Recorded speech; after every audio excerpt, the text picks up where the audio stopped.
चलिए बच्चे, क्लास 10 का हम नेक्स्ट एक्सरसाइज स्टार्ट कर रहे हैं। तो मेरे बच्चे जो है आज जो है हम स्टार्ट करेंगे, उस एक्सरसाइज का नाम है 5.2।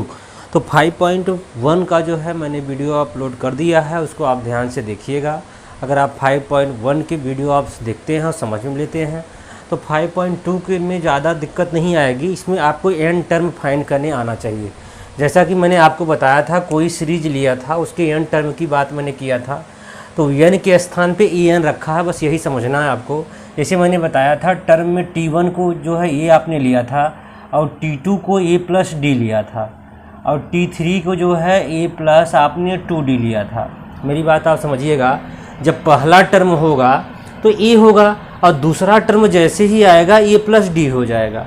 तो देखिए, यहाँ टर्म का संख्या 2 है, यहाँ ए प्लस डी है, यहाँ टर्म की संख्या 3 है, तो ये प्लस 2D है। बात समझ पा रहे हो? अगर यहाँ से हम Tn की बात करेंगे तो इसका मतलब A plus N minus 1 into D होगा। इतनी बातें आप समझ पा रहे हो? क्योंकि अगर यहाँ 3 है तो यहाँ 2D है, तो यहाँ n होगा तो n माइनस 1D होगा। इतनी बात समझ पा रहे होंगे। और यहाँ क्या रखा है, जहाँ मैंने Tn ले रहा हूँ वहाँ an ले रहा है और बाकी सब कुछ सेम है, तो आप यहाँ क्या कह सकते हो, an ले लेंगे। बात समझ पा रहे हो ना? तो यहाँ an ले लेंगे तो यहाँ से an इक्वल फार्मूला हो जाएगा A plus N minus 1 into D हो जाएगा। इतना फार्मूला अगर आप जानते हो तो इस एक्सरसाइज को करने में हमें नहीं लगता कोई प्रॉब्लम होने वाली है। एक भी प्रॉब्लम नहीं होगा, बहुत आसानी से आप सॉल्व कर लेंगे। यहाँ देखिए, मैंने बॉक्स बनाया है, बॉक्स में 1 2 3 4 5, मतलब 5 नंबर का मतलब हो गया 5 क्वेश्चन। तो बच्चों, इसमें 5 क्वेश्चन दे रखा है, तो 5 क्वेश्चन दे रखा है। इसमें कुछ ऐसे क्वेश्चन हैं, जरा इसको पहले पढ़ लीजिए। कहता क्या है? कह रहा है fill in the blanks in the following table given that a is the first term, d is the common difference and an the nth term। जो an होगा वो क्या होगा, nth term होगा ऑफ AP का। तो अब क्या होगा, जो आपका फिल इन ब्लैंक है, जैसे ये डॉट डॉट है, ये डॉट डॉट है, ये है, ये है, ये सब क्या है, उसको आपको फिल करना है। तो आइए हम देखते हैं इसको किस प्रकार से हम फिल करेंगे। ये अगर आपको फार्मूला पता हो गया तो आपको फिल करने में कोई प्रॉब्लम नहीं आएगी। क्यों? क्योंकि nth टर्म का फार्मूला आपको पता होना चाहिए। मेरी बात आप समझ पा रहे हो? तो आइए हम क्या करते हैं मेरे बच्चे, फर्स्ट क्वेश्चन लेते हैं, उसको हम समझने की कोशिश करते हैं। तो क्वेश्चन नंबर हमारा फर्स्ट क्या है वो जरा समझिएगा। तो ए इक्वल 7 दे रहा है पहले बॉक्स के लिए। तो ए इक्वल क्या है, यहाँ गिवन लिख दो। क्या लिखोगे? गिवन। तो ए इक्वल बच्चे क्या दे रखा है, 7 दे रखा है और डी इक्वल 3 दे रखा है, कॉमा डी इक्वल कितना दे रखा है, 3 दे रखा है और एन इक्वल 8 दे रखा है। एन इक्वल क्या दे रखा है, 8 दे रखा है। और पूछ क्या रखा है, कह रहा है कि बताइए ए एन इक्वल क्या होगा। तो जैसा कि मैंने आपको बताया, अभी बताया कि ए एन का फार्मूला क्या होगा, आप कहोगे sir A plus N minus 1 into D होगा, यही तो होगा। तो यही एन पूछा है। आइए हम वैल्यू रख देते हैं। ए के स्थान पे क्या रखोगे, 7 प्लस एन के स्थान पे क्या रखोगे, 8 माइनस 1 और डी के स्थान पे दे रखा है 3 दे रखा है। तो बच्चे अब क्या होगा, 7 हो जाएगा प्लस इसमें से एक माइनस करोगे तो क्या होगा, आप कहोगे सर 7 हो जाएगा इंटू 3 हो जाएगा, क्योंकि ये देखिए यहाँ इंटू है। तो ये कितना हो जाएगा, 7 प्लस 7 3 जा कितना होगा 21। तो यहाँ से हो जाएगा 28। किसकी वैल्यू आई भाई, ए एन की वैल्यू आई। तो ए एन की जगह हम यहाँ क्या भर देंगे, आप कहोगे सर यहाँ 28 आ जाएगा। मेरी बात आप समझ पा रहे होंगे, क्योंकि जो है ये जो है आपका रेज करके यहाँ 28 भर देंगे। बात समझ पा रहे हो, नहीं समझ पा रहे हो? तो बहुत आसानी से आप इसी प्रकार से फिर करते चले जाएंगे। अगर आप यहाँ सेकेंड क्वेश्चन की बात करेंगे, देखिए जितने पॉइंट दिए उतने क्वेश्चन हैं।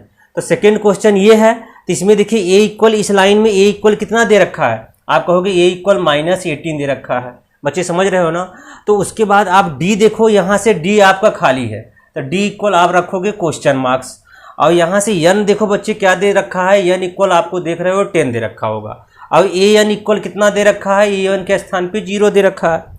अब हम क्या करेंगे, वही फार्मूला फिर से अप्लाई करेंगे। तो ए एन का फार्मूला क्या होता है, आप कहोगे sir A plus N minus 1 into D होता है।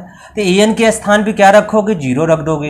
ए के स्थान पे आप माइनस 18 रखोगे प्लस एन के स्थान पे क्या दे रखा है, आप कहोगे सर 10 दे रखा है, तो आप लिखोगे 10 माइनस 1 और डी के स्थान पे क्वेश्चन मार्क मतलब डी पूछा है, तो डी के स्थान पे डी ही रख दोगे। कोई प्रॉब्लम मुझे नहीं लगता होगा।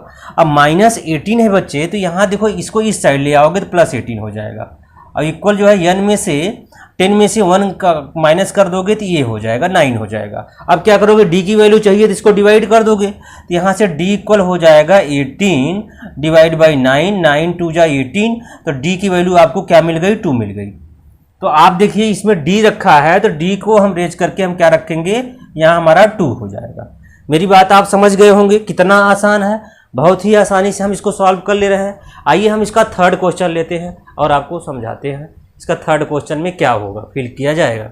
तो बच्चे अगर इसको थर्ड क्वेश्चन इसका लेंगे तो थर्ड क्वेश्चन ये है, तो आप देखेंगे a इक्वल क्या दे रखा है, आप कहोगे सर a की वैल्यू तो क्वेश्चन मार्क है, कुछ नहीं है क्योंकि खाली है। चलिए थर्ड क्वेश्चन आप देखिए, थर्ड वाली लाइन देखना है, d इक्वल क्या दे रखा है, तो आप लिखोगे d इक्वल बच्चा -3 दे रखा है। अब चलिए n के स्थान पे तीसरी लाइन में 18 दे रखा है, तो यहाँ लगाओगे कामा, n इक्वल लिखोगे 18, है ना। और यहाँ से an इक्वल -5 क्या दे रखा है, an के स्थान पे -5। अब बच्चे हम क्या करेंगे, इसमें फार्मूला लगा देंगे। तो फार्मूला आपका क्या होता है, आपको an इक्वल होता है a plus n -1 into D होगा।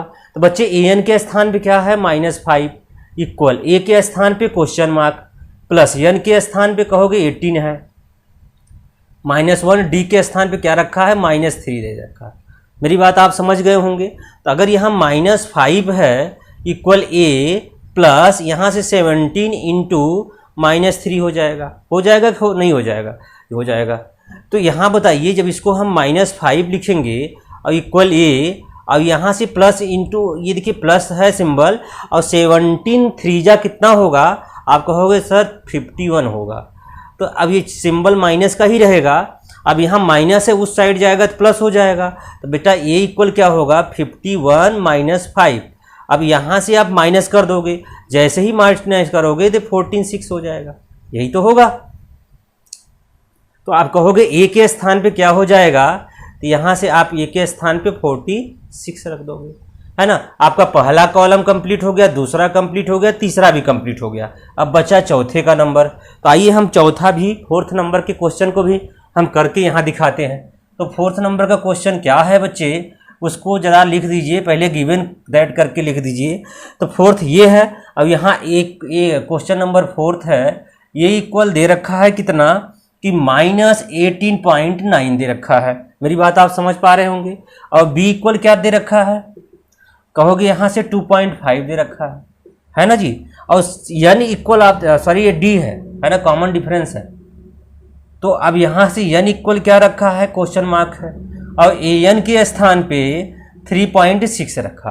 पॉइंट देख के घबराना मत कि पॉइंट है तो कटेगा नहीं, आसानी से नहीं आएगा। अब देखिए हम क्या करेंगे, यूजिंग जो है formula an equal a plus n -1 into D.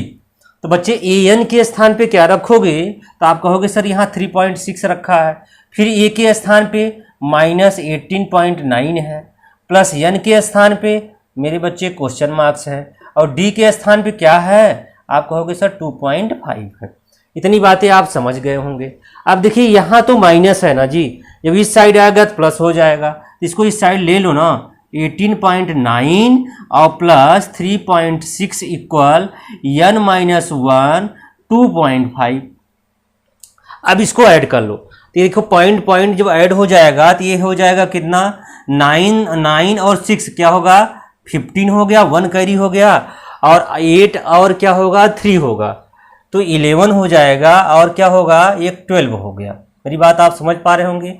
112 हो गया, पॉइंट 1 के बाद लगाना है, तो इस प्रकार से आपका हो जाएगा 22.5। उसके बाद आपका क्या होगा, 1 -1 20 इतना हो जाएगा। अब इसका यहाँ डिवाइड कर दोगे, जैसे ही डिवाइड करोगे n -1 इक्वल क्या होगा, 22.5 डिवाइड बाई 22.5 हो जाएगा। मेरी बात आप समझ पा रहे होंगे। अब यहाँ भी पॉइंट है, यहाँ भी पॉइंट है, आराम से कैंसिल हो जाएगा। कितना होगा, कितना टाइम जाएगा, तो आप कहोगे 5 टाइम जाएगा। तो यहाँ से हो जाएगा n -1, 5 जा जो है कितना होगा, इतना हो जाएगा, इक्वल 5। तो यहाँ n इक्वल होगा 5 + 1, अर्थात n इक्वल कितना आया, 6 आया। तो n की वैल्यू आपको 6 मिल गई। कहाँ फिल करना है, यहाँ फिल करना है। मेरी बात आप समझ रहे होंगे। अब इसी के साथ हम लास्ट क्वेश्चन भी है, यहाँ भी इसको भी हम सॉल्व कर लेते हैं और बहुत आसानी से ये भी सॉल्व हो जाएगा। आइए हम देखते हैं कि इसका लास्ट क्वेश्चन किस प्रकार से सॉल्व होगा। तो बच्चे इसका लास्ट क्वेश्चन अर्थात फिफ्थ वाला क्वेश्चन, तो फिफ्थ वाला क्वेश्चन में देखिए यहाँ a इक्वल कितना दे रखा है 3.5 है, और तो और यहाँ से देखो d इक्वल दिया है, क्या दिया है, ये मत कहना कि 0 दिया है, 0 है तो ना लिखे, d इक्वल 0 दिया है, और n इक्वल बच्चे कितना दिया है 105 दे रखा है, और तो और an के लिए जो है क्वेश्चन मार्क्स है कि an आपसे पूछा हुआ है। तो चलिए यहाँ से an निकाल लेते हैं। तो an इक्वल बच्चे क्या होगा, a plus n minus 1 into D. तो an तो पूछा ही है, a के स्थान पे 3.5 प्लस n के स्थान पे 1 मतलब 105 है, माइनस 1 और d के स्थान पे 0 दे रखा है। अच्छा, तभी इतना लंबा दिया था। ये 0 का इसमें मल्टीप्लाई करोगे तो सबको हीरो बना देगा। तो an इक्वल कितना हो जाएगा 3.5, यही आपका आंसर हो जाएगा। तो अर्थात an के स्थान पे आप क्या रखोगे 3.5।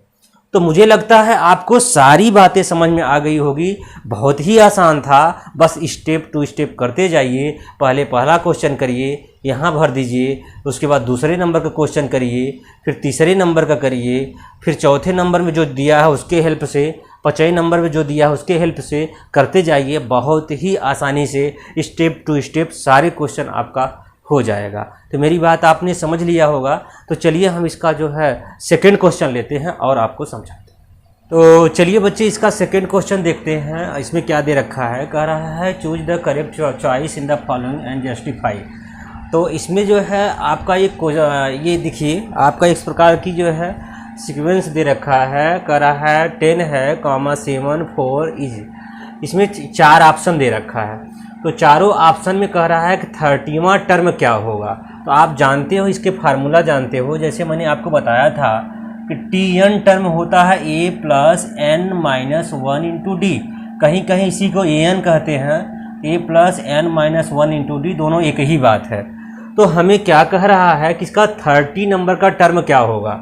तो यहाँ से दे क्या रखा है, आप देखोगे 10 दिया है, 7 दे रखा है, 4 और डॉट। इसके हम सोल्यूशन में चल रहे हैं। मेरी बात आप समझ पा रहे हो। तो यहाँ से बच्चे a इक्वल आप लिखोगे 10 और d इक्वल क्या होगा, सेकेंड में से फर्स्ट को माइनस करोगे तो आप कहोगे 7 माइनस 10, तो d इक्वल आपको -3 मिल जाएगी। मेरी बात आप समझ गए होंगे।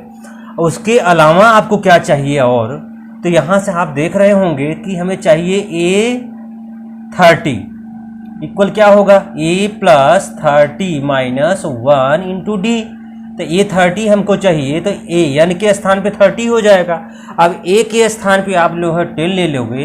अब यहाँ से 30 माइनस 1 का मतलब क्या हो गया, आप कहोगे सर यहाँ से 29 इंटू डी। तो d के स्थान पे क्या रखा है भाई, आप कहोगे -3, इतना हो जाएगा।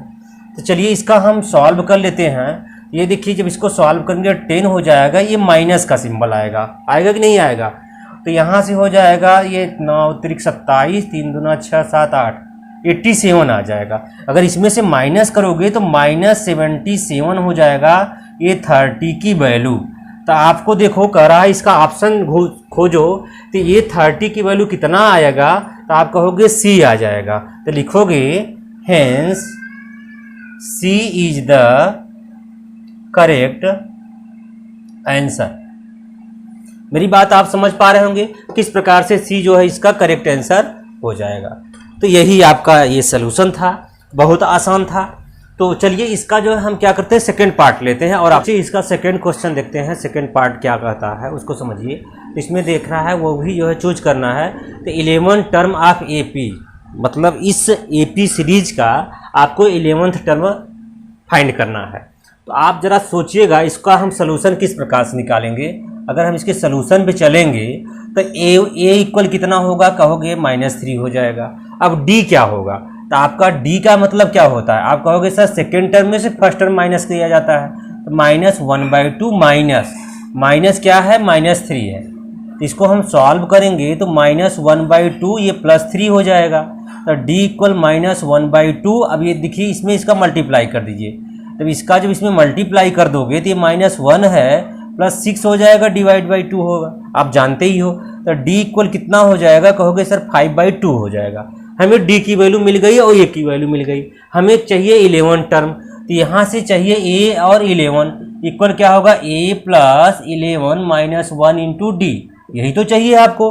तो बच्चे बताइए ए के स्थान पे क्या लिखोगे, लिखोगे -3 प्लस यहाँ 10 और डी के स्थान पे आपको मिल गया 5/2। तो जब इसको हम सॉल्व करेंगे तो -3 प्लस, अब यहाँ से क्या हो जाएगा, ये 5 हो जाएगा, तो यहाँ 5 5 जा 25 हो जाएगा। अब इसको घटाओगे तो 22 आ जाएगा, किसका, A11 की वैल्यू। तो आप समझ पा रहे हो ना, यही पूछ रखा था कि यह है 11 वाले टर्म की वैल्यू कितनी होगी, तो आप कहोगे 22 होगी। कैसे, ऐसे इसी प्रकार से आप बढ़ते जाओ, अगर 2 है तो फिर इसका 5/2 इसमें ऐड करो, फिर 5/2 ऐड करो, जो है 11 टर्म के बाद आपको 22 आ जाएगा। यही बात वहाँ कह रहा था, तो ये आसानी से आपका हो गया है। तो ठीक